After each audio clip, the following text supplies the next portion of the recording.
కథాస్రవంతి నిరంతర కథాప్రసార వాహిని కథల భాండాగారం కథాస్రవంతిని ఆదరిస్తున్న అభిమాన శ్రోతలకు నమస్కారం. ఈనాటి కథకు స్వాగతం. ఈరోజు మీరు వినబోయే కథానిక డెలివరీ బాయ్. అంతర్జాలం నుంచి సేకరించి వినిపిస్తున్నది పప్పు భోగారావు. అజ్ఞాత రచయితకు కృతజ్ఞతలు.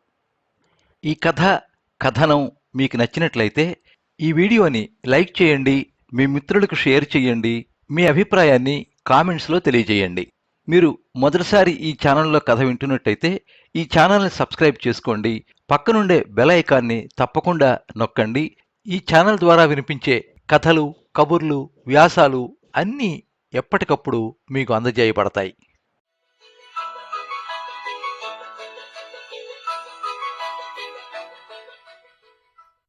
నేను ఒక డెలివరీ బాయ్ని. నేను ఎక్కువగా సాయంత్రం షిఫ్ట్లో పనిచేస్తాను. ఆ రోజు రాత్రి సుమారు 9 గంటలకు నేను చివరి ఆర్డర్ తీసుకున్నాను. రెస్టారెంట్ నుండి ప్యాకెట్ తీసుకున్నప్పుడు నేను గమనించాను, అది ఒక చిన్న ఆర్డర్. కేవలం సాదా కిచిడి, పెరుగు మరియు 2 అరటిపళ్ళు మాత్రమే ఉన్నాయి. ఆ చిరునామా పాత నగరంలో ఉంది. ఒక శిథిలావస్థలో ఉన్న భవనం అది. 3వ అంతస్తు. నేను డోర్ బెల్ నొక్కాను. ఒక వృద్ధురాలు తలుపు తెరిచింది. తెల్లటి జుట్టు, వణుకుతున్న చేతులు, కళ్లకు దళసరి కళ్లద్దాలు. ఆమె ముఖంలో అలసట స్పష్టంగా కనిపించింది. కానీ ఆమె గొంతులో ఒక తీయదనం ఉంది. బాబూ, దయచేసి లోపల పెట్టు, నా చేతులు వణుకుతున్నాయి. నేను ఆహారాన్ని టేబుల్ పైన పెట్టి వెళ్ళడానికి తిరిగినప్పుడు ఆమె అడిగింది, బాబూ, 2 నిమిషాలు కూర్చుంటావా? ఒంటరిగా తినడం నాకు బాగుండదు. నేను వాచ్ చూసుకున్నాను. నా షిఫ్ట్ అయిపోయింది.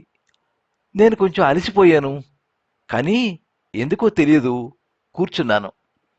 గది నిశ్శబ్దంగా ఉంది. గోడ మీద ఒక పాత గడియారం టిక్ టిక్ మని శబ్దం చేస్తూ నడుస్తోంది. ఒక మూలలో చిన్న దేవుడి పటం, దానికి ఎదురుగా ఉన్న గోడ మీద డజన్ల కొద్దీ ఫోటోలు. నెమ్మదిగా కిచిడీ తినడం మొదలుపెట్టింది. 2 ముద్దలు తిన్న తర్వాత ఆమె నా వైపు చూసి నవ్వింది. అప్పుడు అంది ఆమె, బాబూ, నీకు తెలుసా, నేను ప్రతిరోజు బయట నుండి ఆహారం తెప్పించుకోను. ఈరోజు ఒక మనిషి గొంతు వినాలనిపించింది. నేను మౌనంగా ఉండిపోయాను. ఆమె గోడ మీద ఉన్న ఒక పటాన్ని చూపించింది. ఈయన నా భర్త. రైల్వేలో పనిచేసేవారు. 5 ఏళ్ల క్రితం చనిపోయారు.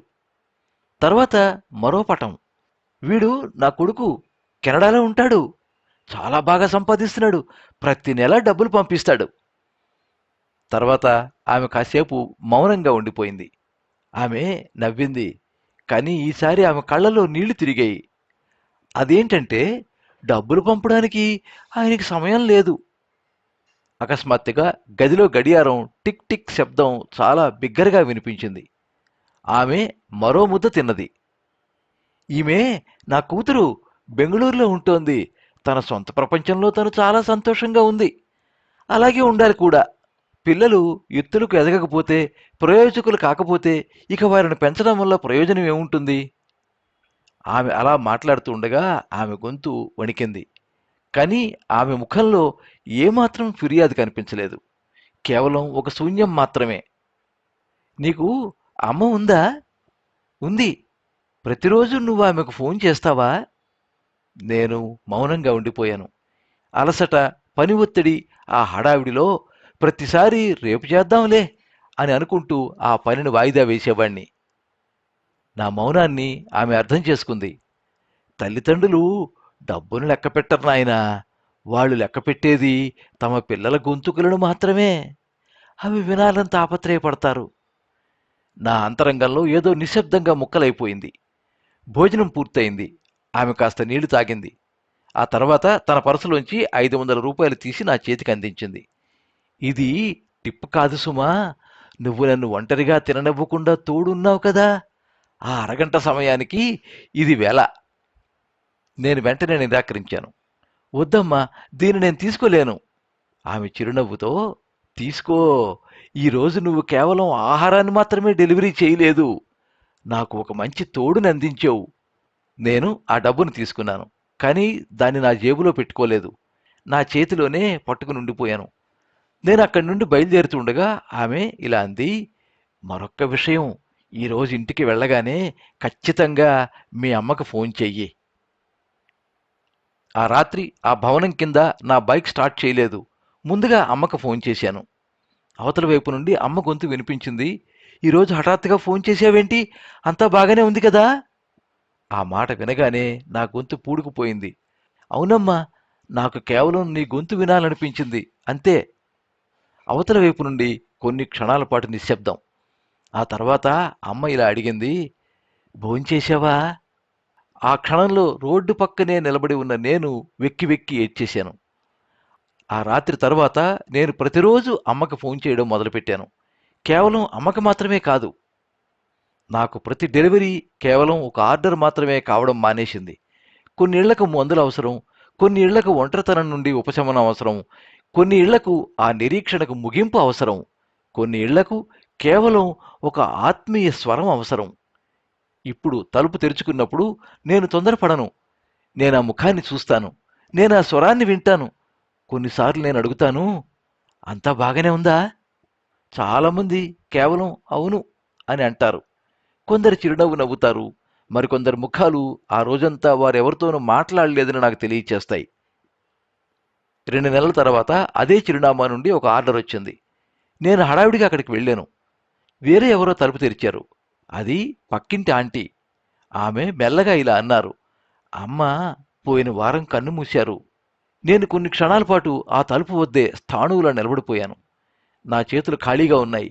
కానీ నా అంతరంగంలో ఏదో బరువైన భావం ఆవహించింది. ఆమె లోపల నుండి ఒక చిన్న కవరును బయటికి తెచ్చారు. ఆమె, దీనిని నీకిమ్మన్నారు అంటూ నా చేతికి ఆ కవర్ అందించారు. వణుకుతున్న చేతులతో నేను దాన్ని తెరిచాను. దానిలో 500 రూపాయలు, ఒక చిన్న చీటీ ఉన్నాయి.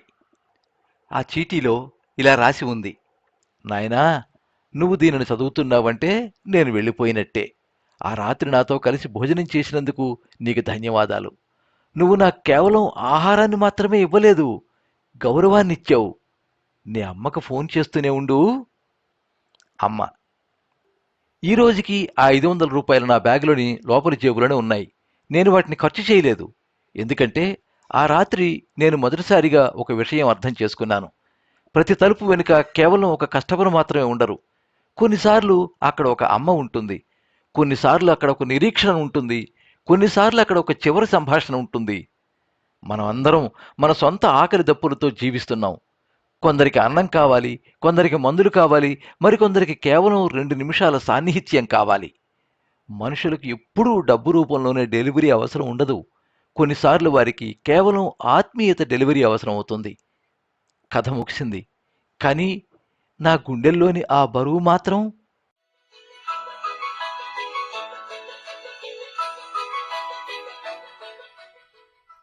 మీరింతవరకు అంతర్జాలం నుంచి సేకరించిన డెలివరీ బాయ్ కథానిక విన్నారు.